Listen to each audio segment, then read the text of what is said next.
I've got a bit of time here just to quickly show you the differences between 12 volt dishy and 240 volt dishy. So many people run their standard Starlink to an inverter probably on their camp setup. Now for this test I've disconnected all my other loads on my inverter. This is pretty much just a standard Starlink V2 dishy. I've got it running out down here and it's just hooked up right there. Now this is my 241, and I've also got a flat mount version which is here permanently wired into the camper running on a 12 volt setup. Now I thought what I would do is kind of show the draw differences. So this test is going to be a little bit interesting because I've got some permanently wired stuff in here, but I can turn off the fridge and stuff like that, so that's literally hopefully only the inverter and the Starlink, and then just the Starlink on the 12 volt running. I'll actually go ahead and turn off my fridge now. It shouldn't kick on. I mean, in theory, you know, it's only going to kick on when the compressor kicks in, but for the test to be accurate, I'll turn that off completely. Well, as accurate as possible, I guess. And currently I do have the Starlink running. So if we go over to Starlink, that's my Starlink on the camper, and that's a router that's running. This is my fridge, which is currently off, and this is my heater, diesel heater, which is currently off. I can't turn these off because they're on a permanent always on setup, but I've turned them off at the unit, so that even in theory the load information should be similar, but you'll get the idea. So basically right now with Starlink running, just my little router that I have here, we're drawing about, well, it fluctuates. I mean, it always will fluctuate. 13.5 volts, which I'll just turn off the charging system so this goes back to float, and we'll take the charging out of the equation.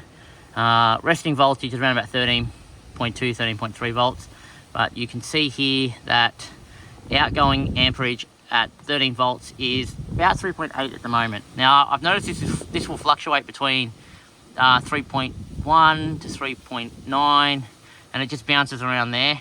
I've got the heating element turned off, so I guess a good way to look at it right now is just looking at that number there. Power to my loads on board, 3.6 amps currently, and that's the Starlink running. Now if I turn the Starlink off and I turn the router off that I use for the Starlink, you'll see here the loads will drop all the way down to 0.2. So probably standby voltage for my fridge and my fridge and my heating system must draw about 0.2 amps just being connected, because there's nothing else connected in this van through the electrical circuits. So that's just to understand the variation. Ignore this. This is basically solar charge at the moment coming in and charging my battery. You don't need to worry about those numbers. Now, if we were to power on the inverter, so I'll unplug the Starlink. If I power on the inverter, let's see what the inverter's going to draw with nothing connected to it. So it's booting up, it's kicking on, and it's sitting at around about, I mean, it's still booting up, so there can be some variation in some additional load at start, but 1.3 amps. I know the user manual actually says its standby is up to 1.9, I think, for the 2000 watt red arc inverter. But you can see here it's kind of resting at about 1.4. So with our 0.2 we had before, you could say it will just idle at about just over 1 amp. So even with nothing connected, no Starlink or anything, just the inverter running, you can see the power is on, it's using just over 1 amp, which is, when you've got limited supply, not a lot of, there's a lot of waste of power. I mean, in 24 hours, that will use 24 amps for running nothing but just having the inverter turned on, right? That's a lot of power when you've got battery power. Now let's imagine if I connect the Starlink in, and that's just plugged in there, you'll see the amp will start kicking up. The amps will just go up because the inverter is now drawing power from the 12 volt system, and it'll kick on, and give it time. Starlink lights on, it'll boot up. You know what it's kind of like. Takes 10-15 minutes to boot up. I think the quickest boot time I've seen is probably about 4 minutes. When I press the button in my camper to turn on my flat mount there, that takes about 4 minutes before I can like start browsing the web. sometimes I've seen it as quick as 3 minutes, but definitely not faster than 3 minutes. It's around about 3 minutes minimum, and more time than not, 5, maybe 6 minutes, depending on where I am. I notice it if I'm in like a similar spot and I turn it off at one campsite and I drive 20k somewhere else, turn it on at the campsite there, it's available pretty quickly, like within a few minutes.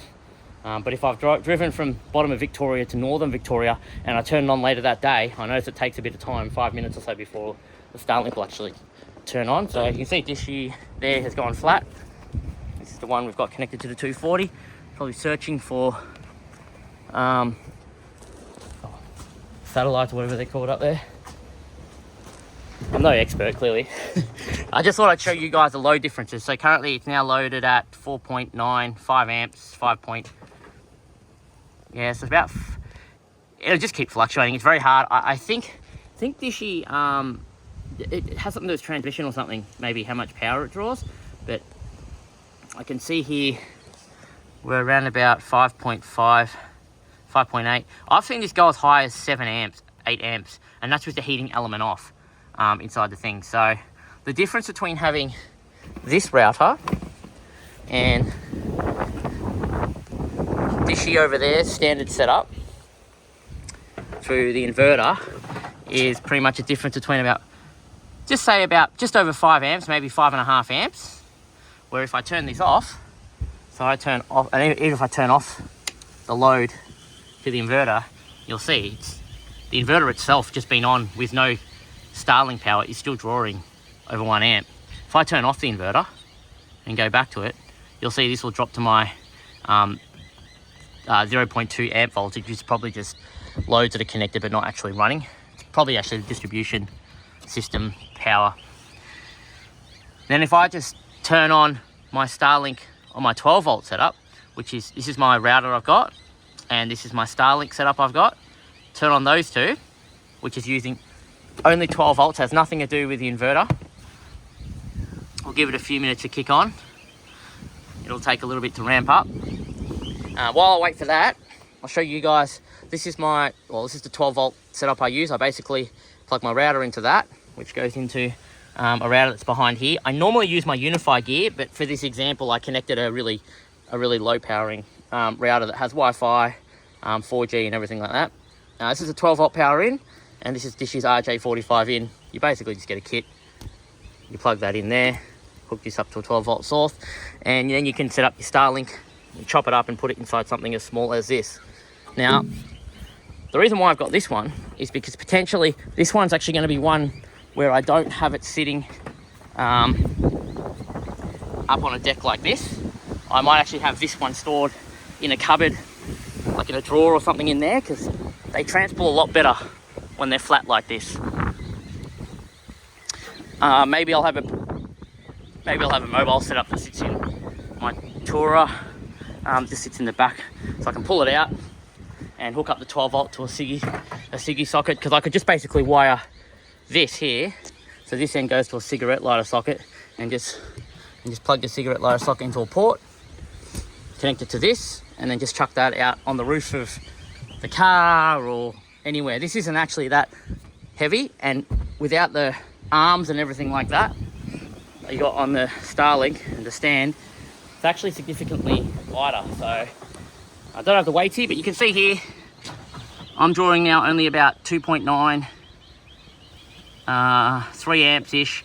And remember, I had 0.2 amps standby load, so this is less than 3 amps technically right now for Starlink to be on. That's nearly half in theory, nearly half. And you gotta remember, you lose 1 amp just for standby draw from the inverter. So hopefully that explains, will show the differences. 12 volt direct versus 12 volts for an inverter and then back into Starlink 240. I think it's a good upgrade for people that have limited power. I travel with about 300 amp hours in this thing. I work when I travel, so I'm a software engineer basically, so I need access to the internet, and I need to kind of have access all the time. And I found that the upgrade to go directly to 12 volt made sense. Yeah, so if you're looking for possibly a flat mount conversion, or you want to inquire about how we've done ours, there's a link in the description with information, and you can basically convert what your standard Starlink is to a mountable one that's permanently connected, or a portable flat mount one where you don't have to carry the awkward arms and legs, and just have this with a plug here you plug in when you want to use it and just chuck it in anywhere. It's also a lot more heavy duty and rugged. You can just, you know, it's not big and bulky, it's nice and flat. You can just hide it in transport under your bed, under here, so it doesn't hit things if you really wanted to. You know, that's what makes it good about the flat mount. It doesn't just have to be mounted onto something, kind of have it in any application you want. Okay, so this video is not 100% perfect because there are variables in play here. For example, when you're measuring, when you're comparing draw from electrical devices, you kind of want to do it over a duration of time and in similar conditions. In this case, I'm not allowing for the duration of time. So rather than testing and doing a draw test for say 3 hours on one setup and then 3 hours on another setup, working out how much it's drawn in that total time, versus me just showing you what it's currently drawing through kind of the red arc system, there could be, you know, maybe 5% or 10% room for error. But even with that percentage of error, the difference is substantial enough, I think, that if you're looking to decide whether you want to convert 12 volt direct or not, or 12 volt step up instead of DC to AC back to DC, then this video should kind of give you an idea.